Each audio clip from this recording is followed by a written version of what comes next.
오늘도 성인 성서 연구의 자료로 나오신 여러분들을 주님의 이름으로 축복하고 환영합니다. 다 함께 기도드리고 하나님의 말씀을 함께 공부하도록 하겠습니다. 참 좋으신 하나님 아버지, 지난 한 주 동안도 저희들과 함께 하여 주시고 오늘도 이렇게 말씀의 자리로 나오게 하시니 감사를 드립니다. 하나님, 이 시간 하나님께 집중하는 시간이 되게 하여 주옵소서. 하나님의 말씀을 사모하고 사랑하는 시간이 되게 하여 주옵소서. 우리에게 들려주시기를 원하시는 하나님의 음성을 잘 알아듣게 하시고 우리에게 가르쳐 주시는 하나님의 말씀을 잘 깨닫는 시간이 되게 하여 주옵소서. 그래서 하나님의 말씀이 우리의 삶에서 힘이요 능력이 됨을 날마다 경험하며 살아갈 수 있도록 차고 넘치는 은혜를 베풀어 주옵소서. 시작하는 시간입니다.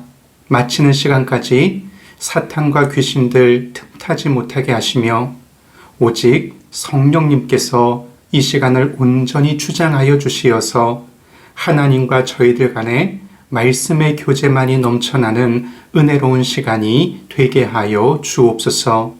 감사를 드리며 예수님의 이름으로 기도드립니다. 아멘. 여러분, 지난 한 주간 잘 지내셨습니까? 우리 지난주에는 에스라 첫 번째 시간으로 에스라의 전체적인 개관과 에스라 1장 1절과 2절 말씀에 대해서 함께 살펴보았습니다. 오늘은 에스라 강의 두 번째 시간으로 에스라 1장 1절부터 11절까지 에스라 1장 전체의 말씀에 대해서 우리 함께 살펴보도록 하겠습니다. 먼저 에스라 1장 1절부터 3절까지의 말씀을 함께 봉독하시고 말씀을 나누도록 하겠습니다. 우리 앉으신 자리에서 성경책을 펴시고 우리 하나님의 말씀을 저와 함께 봉독하도록 하겠습니다. 바사왕 고레스 원년에 여호와께서 예레미야의 입을 통하여 하신 말씀을 이루게 하시려고 바사왕 고레스의 마음을 감동시키심에 그가 온 나라에 공포도 하고 조서도 내려 이르되 바사왕 고레스는 말하노니 하늘의 하나님 여호와께서 세상 모든 나라를 내게 주셨고 나에게 명령하사 유다 예루살렘에 성전을 건축하라 하셨나니 이스라엘의 하나님은 참 신이시라. 너희 중에 그의 백성된 자는 다 유다 예루살렘으로 올라가서 이스라엘의 하나님 여호와의 성전을 건축하라. 그는 예루살렘에 계신 하나님이시라. 아멘. 우리 지난주에 에스라서의 신학적인 주제 가운데 가장 중요한 주제 중에 하나였던 하나님의 주도하심, 하나님의 주권에 대해서 우리 함께 살펴보았습니다. 오늘 본문으로 들어가기 앞서서 에스라서를 통해서 우리가 배울 수 있는 신학적인 중요한 주제, 우리 또 한 가지를 좀 함께 살펴보고 본문으로 들어가도록 하겠습니다. 여러분, 하나님의 다스리심, 역사를 주관하시는 하나님의 섭리 이외에 에스라서를 통해서 알 수 있는 신학적인 중요한 주제 또 한 가지는 바로 하나님의 변함없는 사랑입니다. 나라가 망하고 성전이 파괴되면서 종교가 끝나버린 것은 큰 단절이요 죽음을 의미했습니다. 특히 하나님의 사람들이었던 이스라엘 백성들에게는 나라가 망하고 예루살렘 성전이 파괴된 것이 하나님의 사랑도 이제 끝났다는 실패와 좌절감을 맛보게 해주었습니다. 그러나 하나님의 사랑은 이후로도 계속되었습니다. 죄로 인해서 나라가 망하고 성전이 파괴되면서 그리고 바벨론의 포로로 끌려가게 되면서 더 이상 성전에서 제사도 드리지 못하게 되었고 이방인의 땅이 흩어져서 선민의 정체를 잃어버릴 위험 속에서 살고 있었던 이스라엘 백성들에게 하나님께서는 여전히 한결같은 관심을 보여주셨습니다. 그리고 적절한 때에 다시 그들을 살려내셔서 새로운 백성으로 하나님께서 회복시켜 주십니다. 여러분, 하나님이 예레미야 선지자를 통해서 예언하신 그 70년이라는 시간이 끝나고 난 후에 70년 동안 바벨론에서 포로 생활했던 이스라엘 백성들을 다시 유다 땅으로 예루살렘으로 하나님께서 귀환하게 해주셨습니다. 이것은 바로 이스라엘 백성들을 향한 하나님의 변함없는 사랑을 보여주는 사건입니다.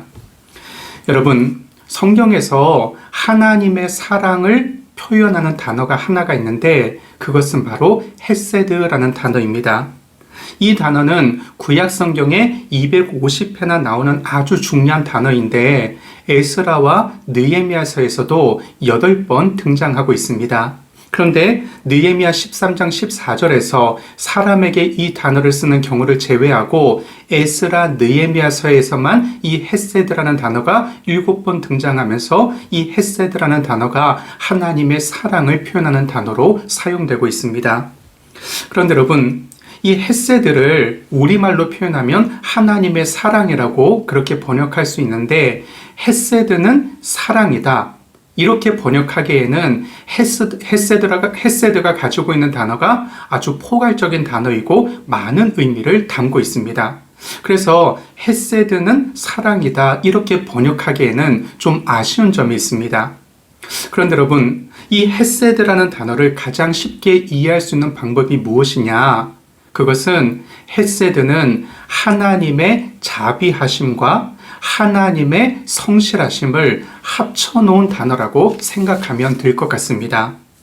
다시 말하면 그 히브리어 헤세드를 우리말로 하나님의 사랑이라고 번역할 수 있는데 이 하나님의 사랑은 하나님의 자비하심과 하나님의 성실하심을 합쳐놓은 의미라는 것입니다.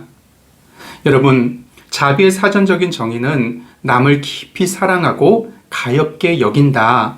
또 그렇게 가엾게 여겨서 베풀어주는 모든 혜택을 자비라고 표현합니다. 그리고 성실의 사전적인 정의는 정성스럽고 참되다라는 의미입니다. 여러분, 하나님의 사랑은 그 정도에 있어서는 자기 자신을 내어주실 만큼 깊고 큰 사랑입니다. 그리고 범위에 있어서는 언제까지나 지속되는 사랑이며 인간의 믿음의 한계를 뛰어넘는 사랑이 바로 하나님의 사랑 헤세드입니다.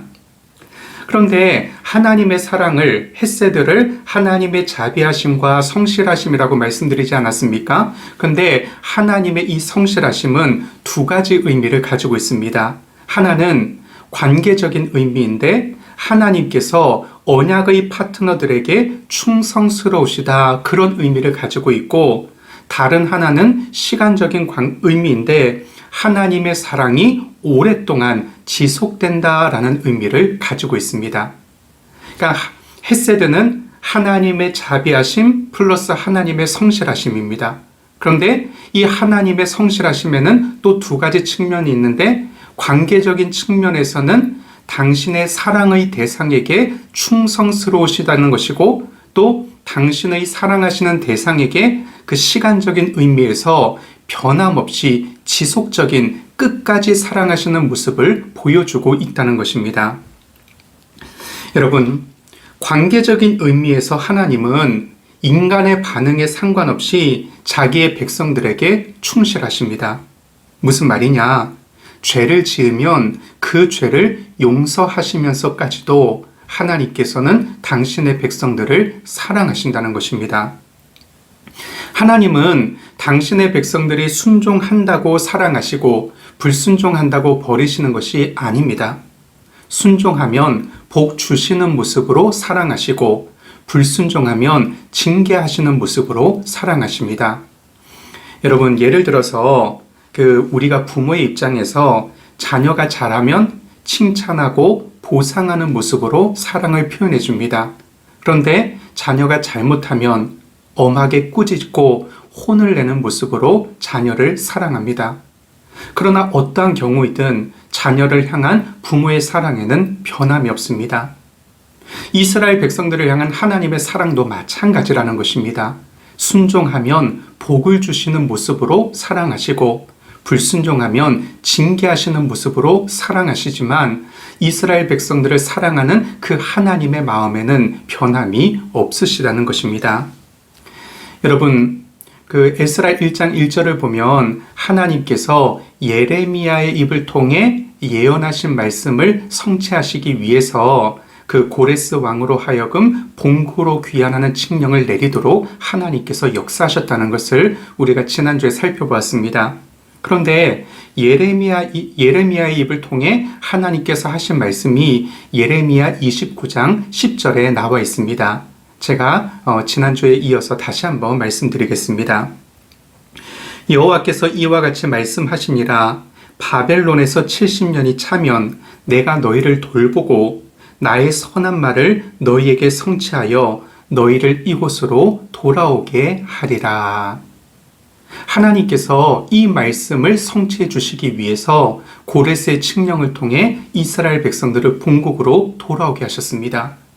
그런데 여러분, 예레미야의 입을 통해서 이스라엘 백성들을 바벨론의 포로로 보내시면서 하나님께서 70년 후에 너희들을 다시 돌아오게 할 것이다 라고 예언해 주셨는데, 그 말씀, 그 바로 다음 절인 예레미야 29장 11절을 통해서 하나님께서는 이스라엘 백성들을 향한 하나님의 본 마음을 표현해 주고 계십니다. 예레미야 29장 11절 말씀을 제가 읽어보겠습니다. 여호와의 말씀이니라. 너희를 향한 나의 생각을 내가 아나니 평안이요 재앙이 아니니라. 너희에게 미래와 희망을 주는 것이니라. 아멘. 여러분, 지금 하나님께서 이스라엘 백성들에게 이렇게 말씀하시는 것입니다. 너희들이 내 앞에서 죄를 범했기 때문에 너희를 징계하는 모습으로 내 사랑을 표현하기 위하여 너희를 바벨론의 포로로 끌려가게 허용하고 있다. 하지만 70년이 지나면 내가 너희들을 다시 회복시켜서 다시 남유다 땅으로 예루살렘으로 돌아오게 할 것이다. 너희를 향한 내 본래의 마음은 너에게 재앙을 주거나 너희를 망하게 하는 것이 아니라 너희에게 평안을 주고 너희에게 미래와 희망을 주기를 원하는 것이 내 마음이다. 하나님께서 지금 이렇게 말씀하고 계시는 것입니다. 여러분, 구약성경 예레미야 말씀 다음에 예레미야 애가 말씀이 있습니다. 예레미야 애가는 예루살렘이 바벨론에 의해서 멸망을 당하고 남유다 백성들이 바벨론의 포로로 끌려간 상황을 슬퍼하면서 예레미야 선지자가 지은 슬픈 노래입니다. 그런데 이런 슬픈 노래 중에도 예레미야는 자비하시고 성실하신 하나님의 사랑에 대해서 이야기하고 있습니다. 예레미야 애가 3장 22절과 32절, 33절 말씀을 제가 봉독해 보겠습니다. 여호와의 인자와 긍휼이 무궁하심으로 우리가 진멸되지 아니함이니이다. 그가 비록 근심하게 하시나 그의 풍부한 인자하심에 따라 긍휼히 여기실 것임이라. 주께서 인생으로 고생하게 하시며 근심하게 하심은 본심이 아니시로다. 여러분, 예레미야 선지자도 알고 있었습니다. 지금 하나님께서 이스라엘 백성들이 바벨론의 포로로 끌려가는 것을 그냥 허용하고 계시지만 이것은 하나님께서 그들에게 재앙을 내리시고 멸망시키기 위해서 그렇게 하는 것이 아니라는 사실을 예레미야는 알고 있었던 것입니다. 불순종에 대한 사랑의 모습이 징계로 나타나는 것이지만 하나님의 사랑, 헤세드는 하나님의 자비하심과 그 성실하심은 끝이 없기 때문에 언젠가는 이스라엘 백성들을 회복시켜 줄 것이라고 예레미야 선지자도 하나님의 사랑에 대해서 알고 있었던 것입니다. 여러분, 시간적으로 하나님은 인간이 처한 환경이 어떠함과는 상관없이 지속적으로 자기 백성들을 사랑하십니다. 유다 백성들이 바벨론 땅에서 완전히 자신들의 정체성을 잃어버릴 위기에 처해 있었고 그 누가 봐도 다시 회생 가능성이 없어 보였지만 하나님의 성실하심은 결국에는 그들을 다시 살려내셨습니다. 여러분, 우리가 하나님의 사랑을 믿는다고 하면서도 때때로 좌절하는 이유는 하나님의 성실하심을 믿지 못하기 때문입니다. 하나님께서 사랑하신다는 사실도 중요하지만 못지않게 중요한 것은 하나님이 성실하신 분이시라는 사실입니다. 여러분, 잠시 훈련을 위해서 하나님의 사랑이 접어진 듯이 보이는 그 기간에도 하나님의 사랑은 여전히 계속되었고 결국에는 죽은 백성들을 다시 살려내시는 모습으로 하나님은 이스라엘 백성들에게 당신의 성실하심을 보여주셨습니다. 하나님의 사랑은 자신의 백성들을 끝까지 사랑하시는 것입니다. 여러분, 예수님께서 이 땅에 오셔서 그 세족식을 거행하시면서 제자들에게 보이신 모습이 요한복음 13장에 기록되어 있는데 예수께서 자신의 사람들을 사랑하시되 끝까지 사랑하시니라라는 말씀이 요한복음에 기록되어 있습니다. 여러분, 예수님과 하나셨던 하나님께서 이스라엘 백성들을 사랑하실 때에도 끝까지 사랑하시지 않으시겠습니까? 그 끝까지 사랑하시는 모습이 70년 바벨론 포로 생활 이후에 그들을 버리신 것이 아니라 그들을 다시 본국으로 귀환하게 하시고 다시금 이스라엘 공동체를 회복시켜 주시는 모습으로 하나님의 사랑을 나타내 보이셨던 것입니다. 여러분, 우리는 여러 가지 현실에 부딪히면서 이 땅을 살아가고 있습니다.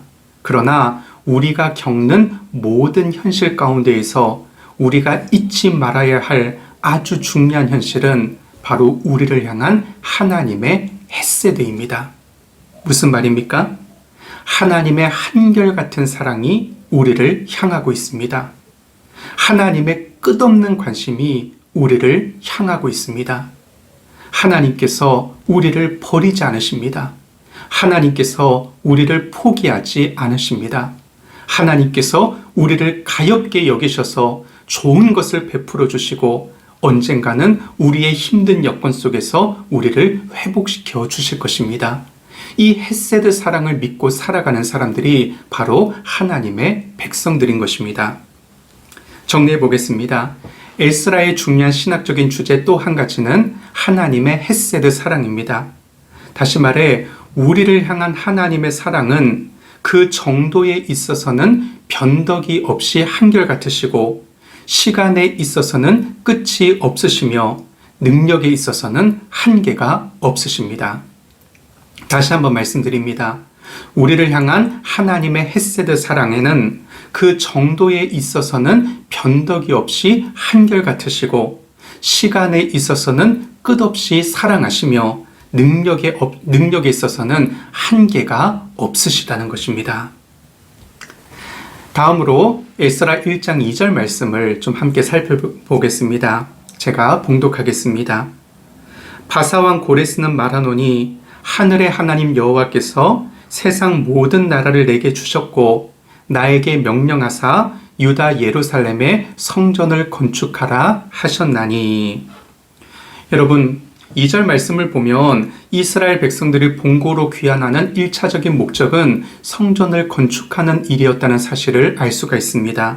그런데 이것은 오늘날의 언어로 표현해 보자면 예배를 회복하는 일이었습니다.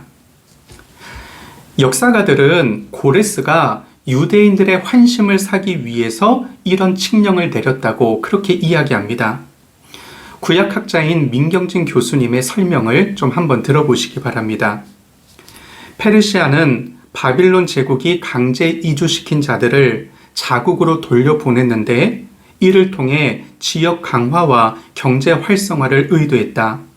또한 페르시아 제국의 국경과 국방력을 강화하기 위해 요새화 정책을 폈다. 또한 종교 관용 정책을 통해 제국에 대한 호의와 성전세 징수를 유도했다.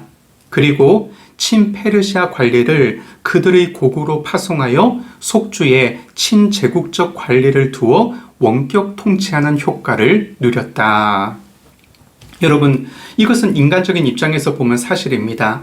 페르시아가 옛 바벨론 제국에 끌려왔던 모든 나라의 국민들을 자국으로 돌려보내고 종교 관용 정책을 펼쳐서 각각의 신전을 짓게 만들고 거기에서 신전세, 성전세를 거두었습니다. 그리고 여러분, 바벨론 땅에서 남유다 땅으로 3차에 거쳐서 그 이스라엘 백성들이 귀환했다고 말씀드리지 않았습니까? 근데 1차에 귀환을 주도했던 세스바살과 스룹바벨, 그리고 2차 귀환을 주도했던 에스라, 그리고 3차 기한을 주도했던 느헤미야는 모두 페르시아 제국에서 고위급 관리로 일하고 있었던 사람들이었습니다. 그러니까 역사가들의 눈에서 볼 때에는 그 고레스가 자신의 통치의 유익을 위해서 고레스 칙령을 내린 것으로 그렇게 해석할 수 있습니다. 그런데 여러분, 우리가 이미 1절에서 살펴본 것처럼 성경은 그것이 하나님께서 고레스의 마음을 감동시킨 결과였다고 증언하고 있습니다. 그리고 왜 본국으로 돌아가는 것을 허용하도록, 그리고 본국으로 돌아가서 성전을 다시금 건축하도록 허용했느냐? 그 이유는 하나님께서 당신의 백성들에게 예배를 회복시키도록 하시기 위함이었다는 것이 성경이 우리에게 말씀하고 있는 내용입니다. 여러분, 성전이 다시 건축된다는 것, 이것은 이스라엘 백성들에게는 무엇을 의미하는 것이었을까요? 그것은 단순히 건물 하나 짓는 것, 그것을 의미하는 것이 아니었습니다. 여러분, 이스라엘 백성들이 성전을 다시 건축한다는 것은 하나님을 향한 온전한 예배의 회복을 하나님께서 기대하시는 것이라고 말할 수 있습니다. 여러분, 물론 예배는 건물이 없어도 가능합니다. 그러나 예수님께서 이 땅에 오시기 전에 구약 제사에서 건물로서의 성전은 하나님과 이스라엘 백성들이 구별되게 만나는 장소였고, 또 이스라엘 백성들이 하나님의 임재를 경험하고 하나님께 경배를 드리기 위해서 필수적으로 존재해야 했던 건물이 바로 성전이었습니다. 중요한 것은 예배의 회복입니다. 이스라엘의 회복의 우선순위는 바로 예배의 회복에 달려 있었습니다. 예배가 회복되면 모든 것이 제자리를 잡아가기 때문입니다. 그런데 여러분, 구약의 제사나 신약의 예배에 있어서 한결같은 핵심은 하나님의 백성들이 자신을 주님께 드리는 것입니다. 여러분, 우리가 하나님의 백성으로서 하나님께 우리 자신을 온전히 드리지 않는데 어떻게 하나님께서 저와 여러분들을 통해 역사하실 수 있겠습니까? 그리스도인은 무엇보다도 예배에서 먼저 성공해야 합니다. 그리고 예배에 성공한다는 것은 하나님과 나와의 관계를 바르게 정립하는 것을 의미합니다. 그것이 바로 그리스도인들의 바른 삶의 모습입니다. 여러분, 예배를 등한시하는 사람은 결국 하나님의 인도를 받지 못하는 삶으로 표류하게 될 것입니다. 예배가 무너지면 교회가 무너집니다. 예배가 무너지면 그리스도인의 삶도 무너집니다. 유럽의 세속화는 그렇게 이루어졌던 것입니다. 그리고 이 땅의 세속화도 그렇게 올 수 있습니다. 그러므로 여러분, 우리는 성령님께서 다시 한번 이 땅의 성도들에게 예배 회복의 감동을 주시기를 기도해야 할 것입니다.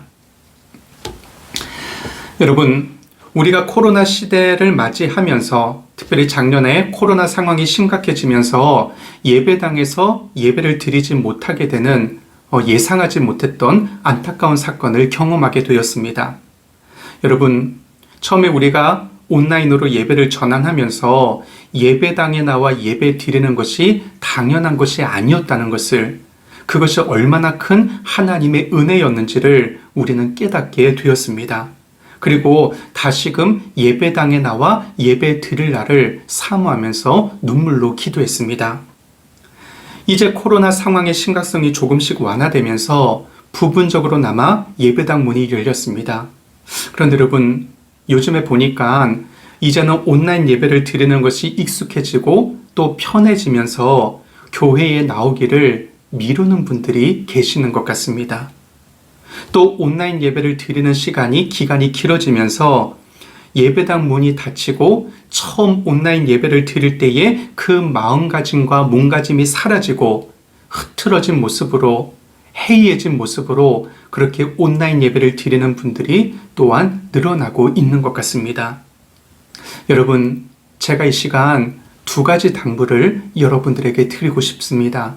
첫 번째 당부는 이제 다시 교회로 나오셔서 예배당으로 나오셔서 하나님을 예배하시기 바랍니다. 얘기를 나눠보니까 농담 반 진담 반으로 좀 이렇게 얘기하시는 분들이 있습니다. 목사님, 아직까지 완전히 교회 문이 열린 것이 아니라 전체 좌석수의 10%, 20%만 들어갈 수 있지 않습니까? 예배를 정말 사모하시는 분들에게 그 자리를 제가 좀 양보해 드리고 저는 차후에 가도록 하겠습니다. 그렇게 웃으시면서 말씀하시는 분들이 계셨습니다.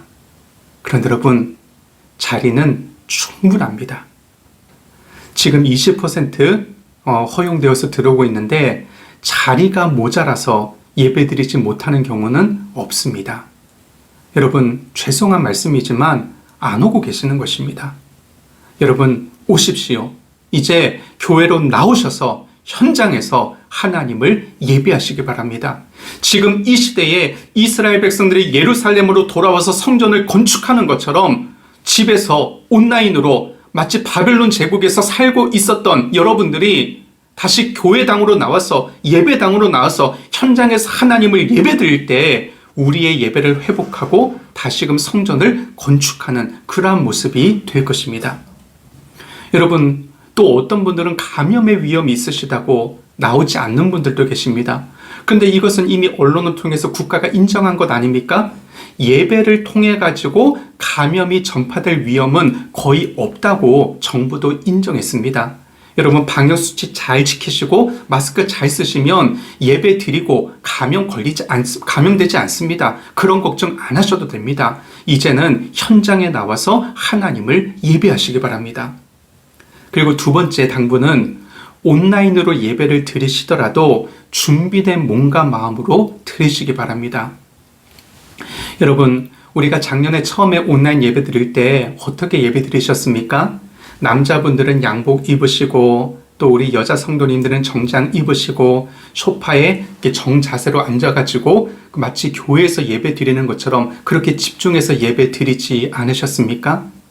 그런데 여러분, 요즘에도 동일한 모습으로 그렇게 예배 드리고 계십니까? 혹시 온라인으로 성인 성서용을 시청하거나 여전도에 예배 드리시거나 담임 목사님 강의 들으시거나 아니면 주일 예배 드리실 때 그냥 소파에 등 딱 대고 다리 꼬고 앉아가지고 물 마시고 음료수 마시고 과일 한 젓씩 집어 먹으면서 그렇게 강의 듣거나 설교 듣고 계시지는 않으시지요? 여러분, 첫 마음, 첫 자세, 그것을 잃지 마시고 동일한 모습으로 온라인 예배에 임해 주시기 바랍니다. 예배를 사모하고 소중히 여기기를 하나님께서 원하시고 계십니다. 여러분, 오늘 본문 말씀을 보면 하나님의 사역을 위해서 감동을 받은 세 부류의 사람들이 등장하고 있습니다. 여러분, 하나님께서 바벨론의 포로로 끌려왔던 이스라엘 백성들을 다시 본국에 보내셔서 성전을 건축하게 하시는데 하나님께서 이 사역을 감당하시면서 세 부류의 사람들을 감동시키시고 그들을 통해서 그러한 역사를 이루어 가시는 것을 오늘 본문을 통해서 확인해 볼 수 있습니다. 에스라 1장 5절부터 11절까지의 말씀을 보면 그런 하나님의 역사의 그 시점에서 하나님의 감동을 입은 세 부류의 사람들이 어떤 사람들인지가 기록되어 있습니다. 우리 하나씩 살펴보도록 하겠습니다. 먼저 5절 말씀을 제가 봉독하겠습니다. 이에 유다와 베냐민 족장들과 제사장들과 레위 사람들과 그 마음이 하나님께 감동을 받고 올라가서 예루살렘에 여호와의 성전을 건축하고자 하는 자가 다 일어나니. 여러분, 첫 번째로 언제나 하나님께서 당신의 역사를 위하여 먼저 사용하시는 주체는 하나님의 백성들입니다. 하나님의 백성들이 하나님의 감동을 입고 일어나는 그곳에서 언제나 하나님의 새로운 역사가 시작되는 것입니다. 여러분, 이것은 다른 말로 표현하면 하나님의 백성들이 하나님의 감동을 입지 않고 자신이 먼저 하나님의 일에 헌신하지 않고 어떻게 하나님의 일이 진전될 수 있겠느냐는 것입니다. 여러분, 하나님은 지금도 세상의 변화를 위해 먼저 하나님의 백성들을 움직이고자 하십니다. 그런데 여러분, 만약 하나님의 백성들이 하나님의 감동을 입는 일보다 성령님으로 충만해지는 것보다 세상적인 일에, 세속적인 일에 더 관심을 가지고 있다면 하나님께서 어떻게 하시겠습니까? 하나님은 때때로 하나님의 집과 하나님의 백성을 심판하시는 일을 먼저 하실 때가 있습니다. 하나님의 집과 하나님의 백성들이 깨끗하여서 쓰임받을 만한 자리에 있을 때에 하나님께서 역사를 이루어 줄 수가 있는데, 하나님의 백성들이 세속적으로 타락해 있고 하나님의 감동을 입는 것보다 세상의 일에 더 몰두해 있을 때 하나님께서는 하나님의 집과 하나님의 백성들을 심판하심으로 말미암아 그들을 깨끗게 하시고 연단하시는 작업을 먼저 하시는 것입니다. 그렇다면 여러분, 지금 이 시점에서 우리 교회가 민족의 회복을 위해서 해야 할 일이 무엇이겠습니까? 먼저 우리는 우리 자신을 돌아보고 회개하며 성령님의 충만하심, 하나님의 감동하심을 먼저 구해야 할 것입니다. 하나님의 자녀된 저와 여러분들이 먼저 깨끗하게 하나님의 일을 위하여 준비되고 갖추어지면, 우리가 성령님의 감동을 입고 우리가 하나님 앞에 헌신하고 그리고 다시금 결단하면 하나님께서 저와 여러분들을 사용하여 일하실 것입니다. 이것이 바로 부흥의 시작입니다. 여러분, 하나님께서는 먼저 당신의 백성들을 일으키셔서 새로운 역사를 시작하십니다. 하나님의 감동을 입을 수 있는 저와 여러분들이 되게 해달라고 하나님께 함께 기도할 수 있으면 좋겠습니다. 두 번째로, 하나님의 역사를 위해 하나님의 감동을 입은 사람들이 누구였느냐? 바로 놀랍게도 하나님을 믿지 않는 이방인들이었습니다. 에스라 1장 6절 말씀입니다. 그 사면 사람들이 은그릇과 금과 물품들과 짐승과 보물로 돕고 그 외에도 예물을 기쁘게 드렸더라. 여러분, 우리말 성경에서 그 사면 사람들이라고 번역된 말이 히브리어 원문대로 직역해보면 주변에 있는 모든 이들 또는 그들의 모든 이웃들이라고 번역할 수 있습니다. 그리고 한글 번역 성경에는 그 단어가 빠져 있지만 히브리어 성경에는 모든을 뜻하는 단어인 콜이라는 단어가 사용되고 있습니다. 무슨 말이냐? 여러분, 이것은 이스라엘 백성들과 함께 살고 있었던 하나님을 믿지 않는 바벨론 땅의 원주민들 중에서 소수의 사람들만이 아니라 대다수의 사람들이, 이스라엘 자손들이 그들의 본국으로 귀환할 때 그들을 적극적으로 도와주었다는 것입니다. 그래서 금도 주고 은도 주고 물품도 주고 짐승도 주고 보물을 주어서 그들의 여행 경비와 성전 건축을 위한 그러한 재정들을 이방인들이 이스라엘 백성들을 도와주어서 마련하게 해주었다는 것입니다. 여러분, 하나님은 당신이 기뻐하시는 사역을 성취하기 위해서라면 필요하다면 이방인들까지도 사용하시는 분이십니다. 그런데 여러분, 이 사건은 옛날 이스라엘 백성들이 노예 생활하던 애굽 땅에서 구출되어 떠나게 될 때 애굽 사람들의 호의를 받았던 그러한 이스라엘 백성들의 모습을 연상하게 해주는 사건입니다. 출애굽기 12장 35절과 36절 말씀을 제가 쉽게 번역된 쉬운 성경으로 한번 읽어보겠습니다. 이스라엘 백성은 모세가 말한 대로 했습니다. 그들은 이웃에 사는 이집트 사람들에게 은과 금으로 만든 보석과 옷을 달라고 했습니다. 여호와께서는 이집트 사람들이 이스라엘 백성들에게 친절을 베풀도록 만드셨습니다. 그래서 이스라엘 백성은 이집트 사람들이 갖고 있던 값진 물건을 많이 가져갔습니다.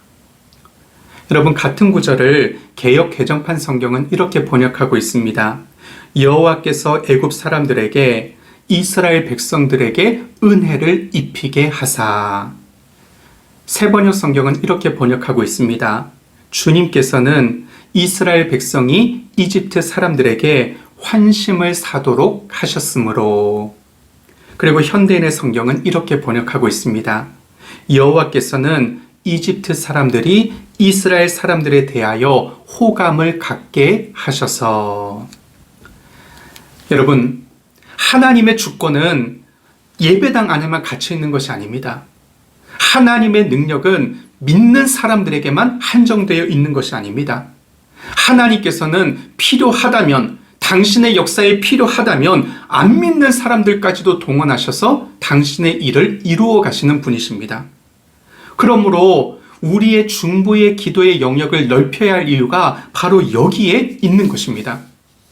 여러분, 삶이란 어차피 믿는 자들과 안 믿는 자들이 어우러져서 살아갈 수밖에 없는 것이고, 그렇다면 우리 주변에, 우리의 삶의 마당에 어깨를 나란히 하면서 살아가고 있는 안 믿는 사람들을 위해서 우리는 기도할 수밖에 없는 것입니다.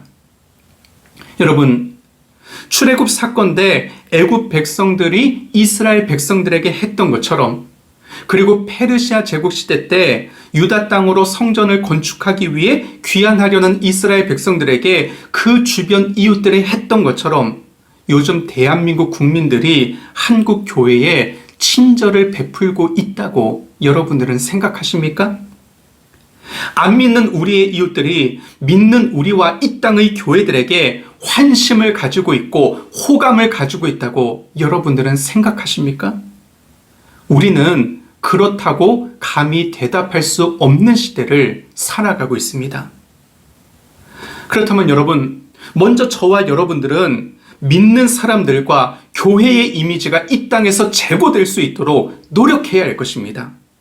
그리고 그와 함께 하나님께서 안 믿는 이웃들의 마음을 감동시키셔서 교회와 교인들을 좋은 시각으로 바라볼 수 있게 해달라고, 그리고 교회가 하는 선한 사업들에 협조적인 자세를 취할 수 있게 해달라고 안 믿는 이웃들을 위해서 기도해야 할 것입니다.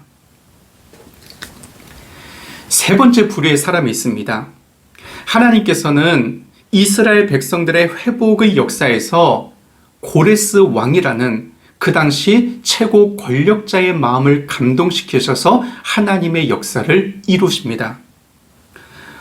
에스라 1장 7절과 8절 말씀을 제가 봉독하겠습니다. 고레스 왕이 또 여호와의 성전 그릇을 꺼내니 옛적에 느부갓네살이 예루살렘에서 옮겨다가 자기 신들의 산당에 두었던 것이라. 바사왕 고레스가 창고지기 미르르다데스에게 명령하여 그 그릇들을 꺼내어 세워서 유다 총독 세스바살에게 넘겨주니. 여러분, 남유다를 바벨론이 멸망시키지 않았습니까? 그때의 왕이 느부갓네살 왕이었는데, 느부갓네살 왕이 예루살렘 성전을 파괴하고 예루살렘 성전에 있었던 모든 성전 기물들을 바벨론으로 옮겨갔습니다. 여러분, 한 권력자 느부갓네살에 의해서 과거 예루살렘 성전이 무너졌다면, 이제는 또 다른 권력자인 페르시아 제국의 고레스라는 왕을 통해서 하나님께서는 예루살렘 성전을 건축하게 하시고 바벨론에 있었던 예루살렘 성전 안에 들어있었던 모든 성전 기물들을 다시금 제자리로 옮겨 놓으십니다. 여러분, 한 권력자에 의해서 성전이 파괴되었고 한 권력자에 의해서 성전이 재건되게 됩니다.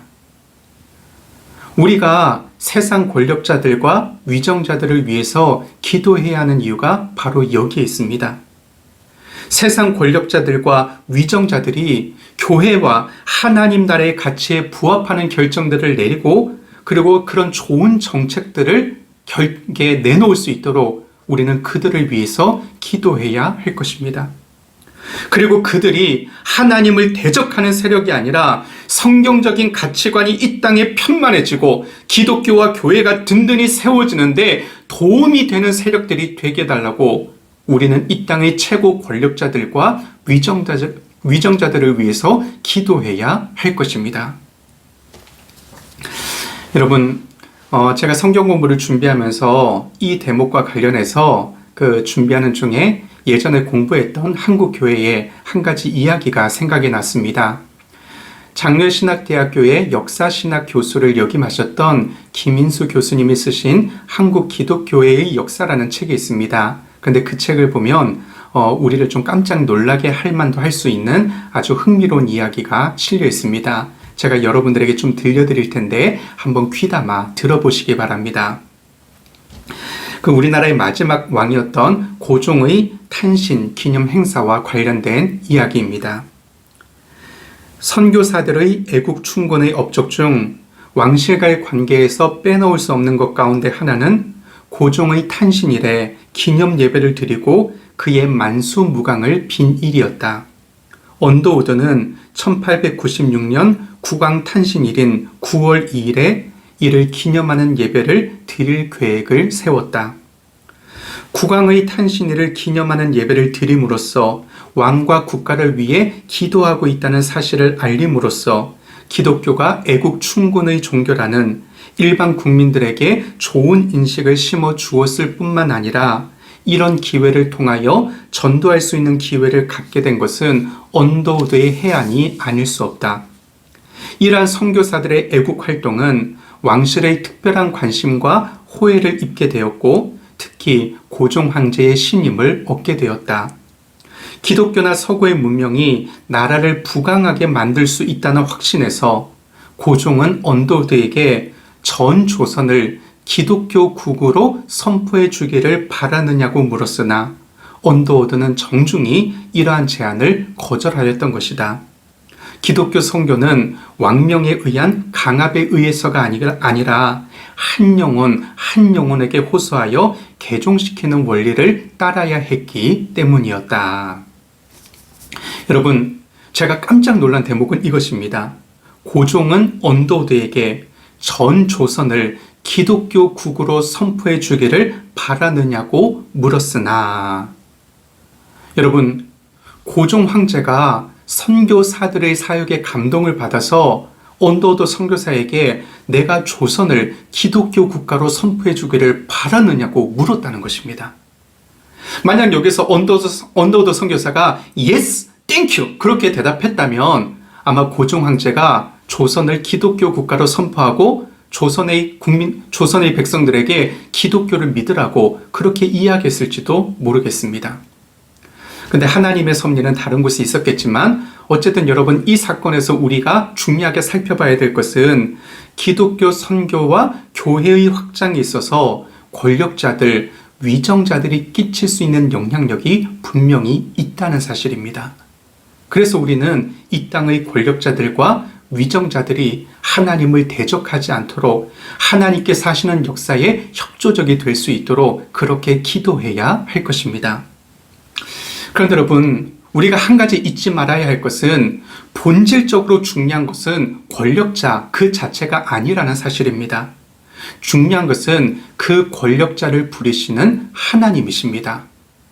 권력자를 심판의 도구로도 사용하시고 구원의 도구로도 사용하시는 분은 결국 하나님이십니다.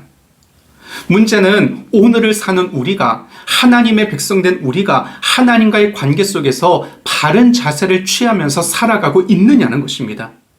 중요한 것은 권력자 그 자체가 아니라는 것입니다.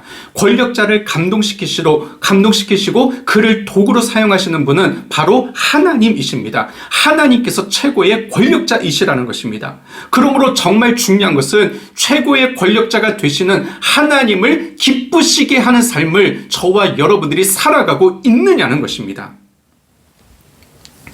여러분, 구약성경 잠언 16장 7절은 이렇게 우리에게 말씀하고 있습니다.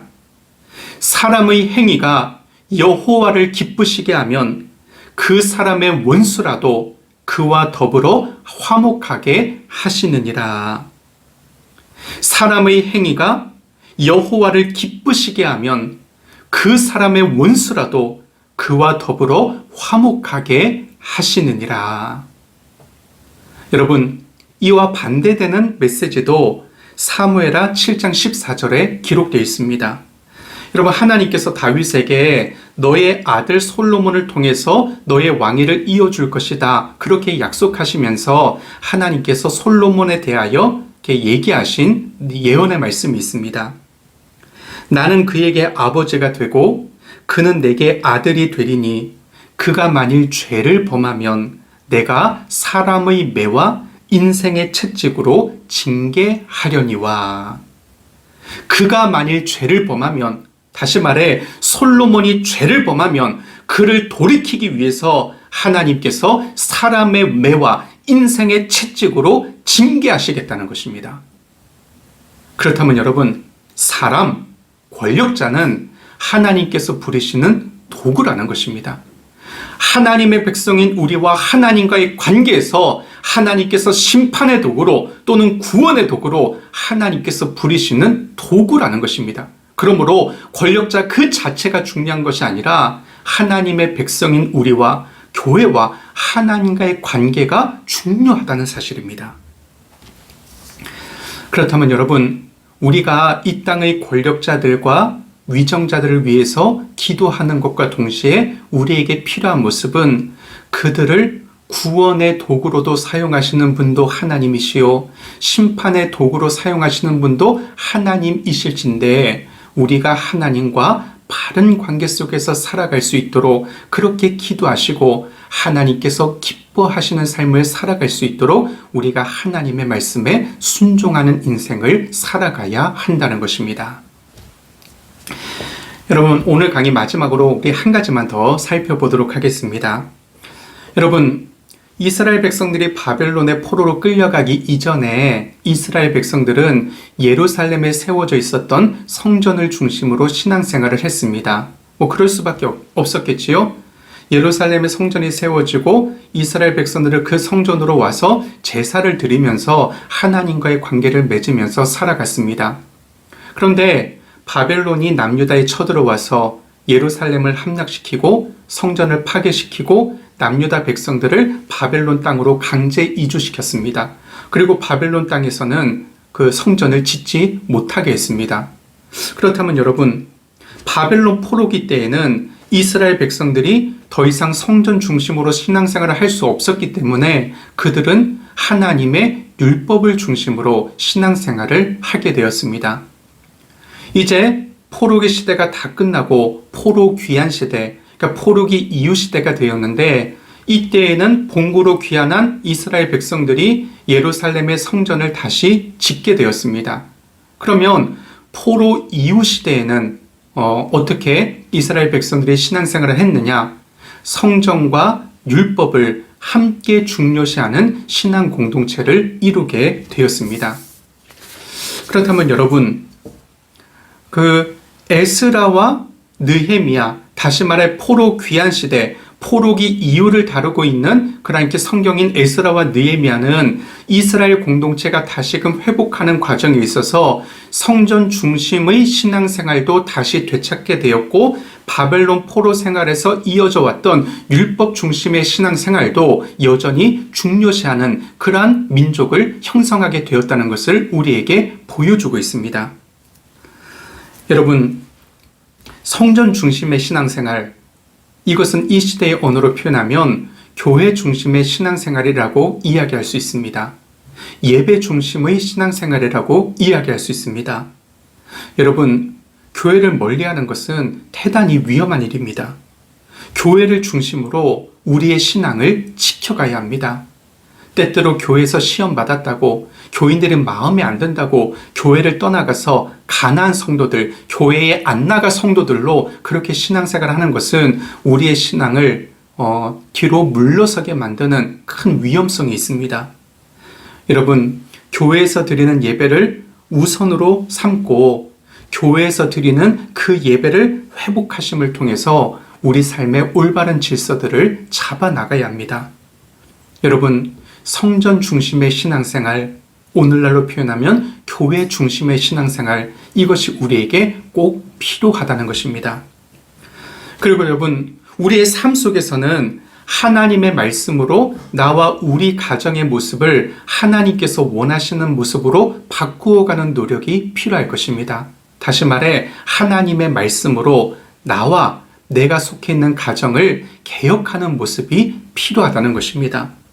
그리고 학교와 일터에서는 하나님의 말씀에 순종하는 내 삶의 모습을 통해 세상 가운데 하나님의 사람이 어떻게 살아가야 되는지, 하나님의 사람은 어떻게 살아가는지를 세상 사람들에게 보여주는 하나님의 사람의 정체성을 세상 가운데 드러내면서 살아가야 할 것입니다. 여러분, 이것이 바로 율법 중심의 신앙생활, 오늘날로 표현하면 하나님의 말씀에 순종하는 삶의 모습이라고 이야기할 수 있을 것입니다. 여러분, 바벨론 포로기 전에는 이스라엘 백성들이 성전 중심의 신앙생활을 했습니다. 그리고 바벨론 포로기 때에는 율법 중심의 신앙생활을 했습니다. 그런데 포로 귀환 시대, 포로기 이후의 시대에는 성전을 다시 재건하게 되면서 성전 중심의 신앙생활도 갖추게 되고, 그리고 하나님께서 주신 율법도 여전히 지킴으로 말미암아 율법 중심의 신앙생활도 함께하게 되었다는 것입니다. 사랑하는 여러분, 우리가 교회 중심, 예배 중심의 신앙생활도 놓치지 않고 또 삶 속에서 하나님의 말씀에 순종하는 사람으로 세상 가운데 하나님의 사람의 정체성을 드러내는 삶도 포기하지 말아야 할 것입니다. 그러한 삶을 통해서 하나님께서 기뻐하시는 교회 생활, 신앙 생활, 또 우리의 삶을 영위해 나갈 수 있는 저와 여러분들 다 될 수 있기를 주님의 이름으로 축원합니다. 다 함께 기도 드리겠습니다. 하나님 아버지, 오늘 에스라 1장 말씀을 통해 우리에게 들려주기를 원하시는 하나님의 말씀을 듣게 하여 주시고 깨닫게 하여 주시니 감사를 드립니다.